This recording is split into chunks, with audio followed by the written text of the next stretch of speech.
These are 12 of the best European stocks right now for 2025. They've beat the market and combined are worth more than $2.7 trillion.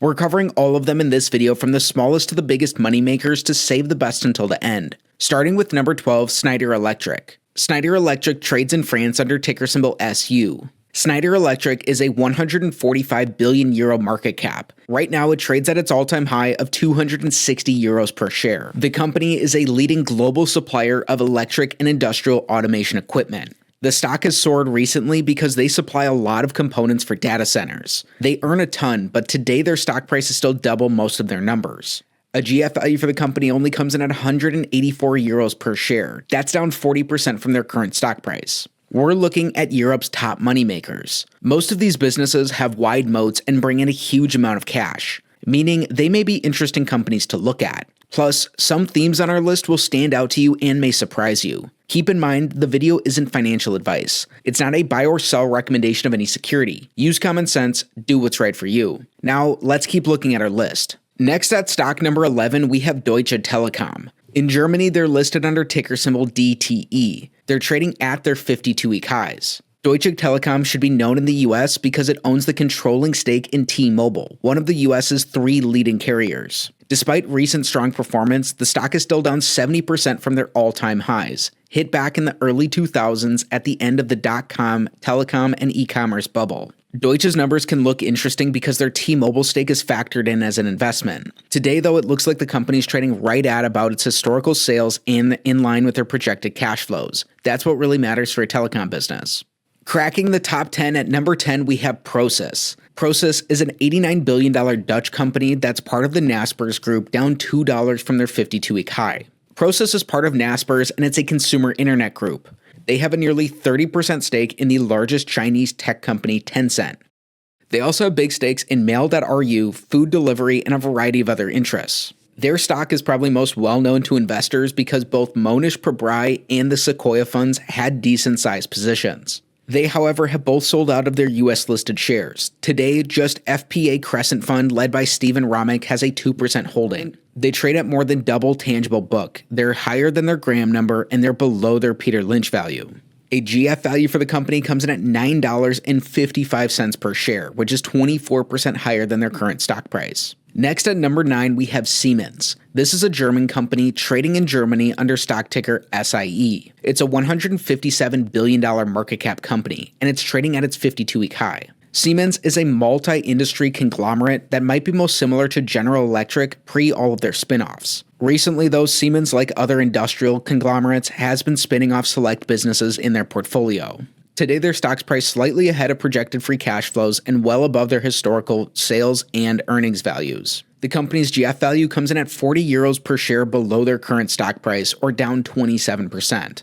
Then stock number 8 is Inditex. They trade over the counter in the US under ticker symbol IDEXY. Inditex is one of the world's largest textile companies. It owns well-known brands including Zara, Massimo Dutti, Bershka, and Pull&B. The Spanish company today has a $158 billion market cap, and it trades in the middle of its 52-week range. Down just 15% from their all-time high, they're currently trading above most of their values. The company's more than double their projected cash flows or their Graham or Peter Lynch values, and they're ahead of their historical sales. That contributes to a modest overvaluation where they're up $5, but 22% higher than their GF value. Now we're going to keep getting into bigger and bigger household names. At number 7, we have L'Oreal. The French company has an ADR that trades in the US under ticker symbol LRLCF. It has a $188 billion market cap, and it trades just $10 above their 52-week low. There's a super investor in this stock, and that's Thomas Russo, with just a very small percentage of his portfolio in the company. L'Oreal is the largest beauty company in the world. It owns leading brands in product categories such as skincare, makeup, hair care, and fragrance. Geographically, their sales are pretty well diversified. Some beauty and health stocks have really been hit hard recently. Despite a decline in their stock price, today L'Oreal trades at about its historical sales valuations. These, however, are way above their earnings or their cash flows at this time. Yet despite that, and in part because of their strong brands and distribution, a GF value for the company comes in at $533 per share. That's up 34% from their current stock price. Stock number 6 is mostly a US company, but it's actually headquartered in Ireland. This is Accenture, trading in the US under stock ticker ACN. The $220 billion consulting firm is down $30 from their 52-week high. 7 super investors own Accenture stock, and this is led by Jensen Investment Management with a 7% holding. Accenture is one of the world's largest services and consulting firms, and it's also one of the largest employers, employing more than 500,000 people. The company was previously the consulting arm of auditor Arthur Andersen, which went bust during the Enron scandal. As a standalone business, the stock has performed very well. Their stock price is up more than 30 times in just 23 years. Today, Accenture looks like it's trading beyond most of their historical valuations. They're priced above their sales, earnings, and their cash flows by a decent amount. That's even with growth being priced in. Despite some of these valuations, a GF value seems to be in line with their current stock price, meaning Accenture may be around fairly valued. Now, getting into the top 5 money-making European companies, at number 5 we have Hermès. Hermès is the 180-year-old family-controlled luxury goods giant, best known for its Birkin and Kelly bags. Today, Hermès is a $269 billion company. Its ADR, trading in the United States under ticker symbol HESAY, is down $7 from their 52-week high. Their stock has been a very strong performer in the last decade, increasing more than 7 times in the past 10 years. Much of that is on their brand power, as their fundamentals don't seem to reflect these high valuations. Today, Hermès is strongly above their cash flows, earnings, and their sales by a large amount. That comes in line as they're trading at a PE of 59 times. Yet, the market still thinks this is one of the strongest companies out there, and they have a GF value of $261 per share, roughly in line with their current stock price. Stock number 4 is another well-known company that's outperformed recently. This is SAP. Trading under its ticker namesake in the United States, the German enterprise resource planning company is a $302 billion market cap. Today, it trades at its 52-week and all-time highs.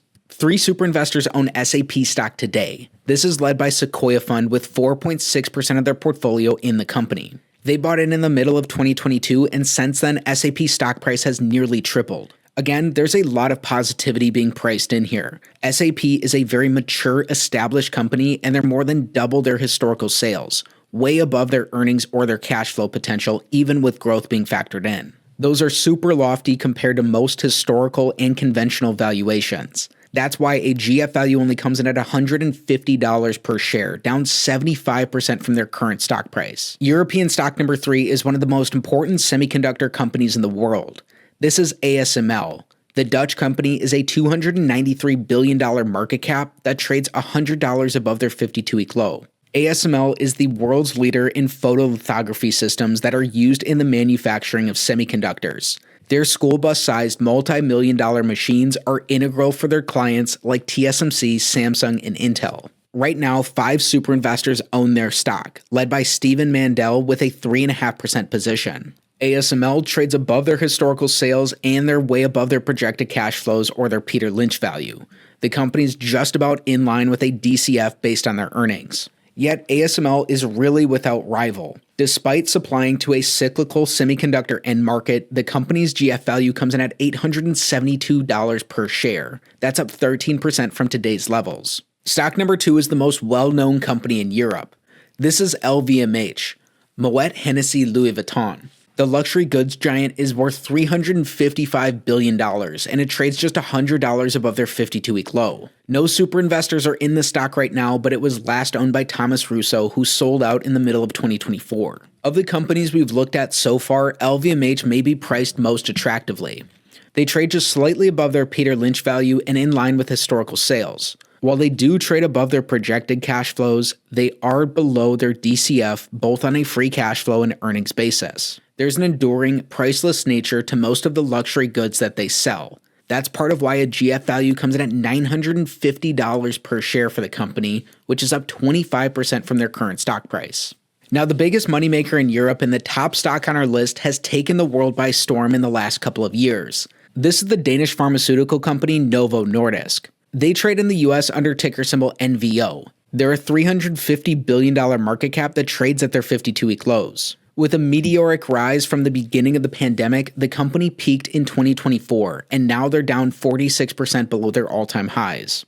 Despite this, they're a long-term compounder, being perhaps Europe's top stock since the turn of the century. Novo Nordisk and peer Eli Lilly have really popularized GLP-1 therapies to treat diabetes and be effective for weight loss. However, the company's stock plunged and their competitor leapt ahead after they posted disappointing trial results. On top of that, their blockbuster drugs Ozempic and Wegovy are included in the next round of Medicare price negotiations. Today, Novo Nordisk trades slightly ahead of their historical sales and they're in line with their earnings. However, they do trade well above their cash flows. Still, this was one of the most hyped stocks in the market in the past handful of years. Today, their GF value is around $120 per share, which is up 36% from their stock price, though this does come with a possible value trap warning. If you enjoyed the video and you want to support the channel, click the first link in the description. This will take you to Global Value's affiliate, Interactive Brokers. Thanks for watching and have a great day.